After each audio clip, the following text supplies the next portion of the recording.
सुन, अगर आज पढ़ने का मन नहीं कर रहा तो सिर्फ 2 मिनट मेरी बात सुन लेना। तुम्हें पता है, गरीब का बेटा जब किताब बंद करता है तो सिर्फ एक चैप्टर नहीं बंद होता, कई बार उसके माँ बाप का सपना भी बंद हो जाता है। तुम सोचते हो कल पढ़ लूँगा, लेकिन तुम्हारा कल किसी और का आज बन रहा है।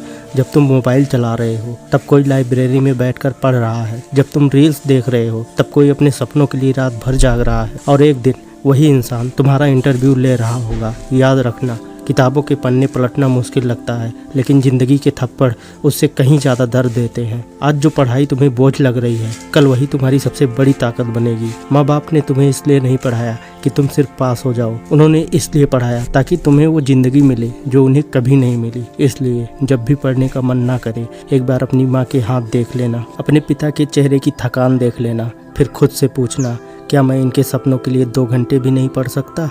उठो, किताब खोलो और आज इतना पढ़ो कि कल तुम्हारे माँ बाप को ये कहने का मौका मिले, ये हमारा बेटा है। क्योंकि गरीब का सबसे बड़ा हथियार पैसा नहीं, उसकी पढ़ाई होती है। सुन, मोबाइल बंद कर और सिर्फ 2 मिनट मेरी बात सुन। तुम कहते हो पढ़ाई नहीं होती, लेकिन सच ये है, पढ़ाई नहीं, अनुशासन नहीं होता। जब मोबाइल चलाना होता है तब 4 घंटे कैसे निकल जाते हैं। जब सीरीज़ देखनी होती है तब नींद नहीं आती, लेकिन जैसे ही किताब खोलते हो 5 मिनट में जम्हाई आने लगती है। क्यों? क्योंकि दिमाग आसान रास्ता चुनता है।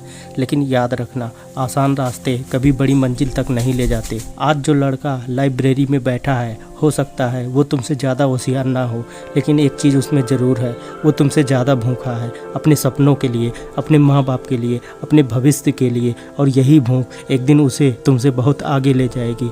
याद रखना, गरीब का बेटा जब पढ़ाई छोड़ता है तो सिर्फ किताब बंद नहीं होती, तब पूरे परिवार की उम्मीदें बंद हो जाती हैं।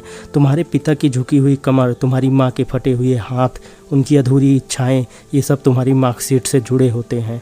ये सब तुम्हारी मार्कशीट से जुड़े होते हैं।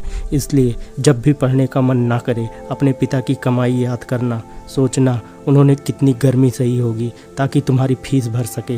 तुम्हारी माँ ने कितनी बार अपनी ज़रूरतें टाली होंगी ताकि तुम्हारे लिए किताब खरीद सके। और अगर इन सब के बाद भी तुम नहीं पढ़ सकते तो सच मानो, समस्या पढ़ाई नहीं है, समस्या तुम्हारी सोच है। आज अगर किताबों से भागोगे तो कल जिम्मेदारियों से नहीं भाग पाओगे। आज अगर पढ़ाई मुश्किल लग रही है, कल ज़िंदगी उससे भी ज़्यादा मुश्किल लगेगी। इसलिए उठो, मोबाइल नीचे रखो, किताब खोलो और इतना पढ़ो कि एक दिन तुम्हारे माँ बाप को किसी के सामने सिर झुकाना ना पड़े। याद रखना, आज की 3 घंटे की पढ़ाई कल की 30 साल की ज़िंदगी बदल सकती है। और अगर आज भी नहीं जागे तो एक दिन डिग्री वालों के लिए काम करते हुए बस यही सोचोगे, काश उस दिन पढ़ लिया होता। इसलिए मेरे दोस्त, उठो और पढ़ाई करो।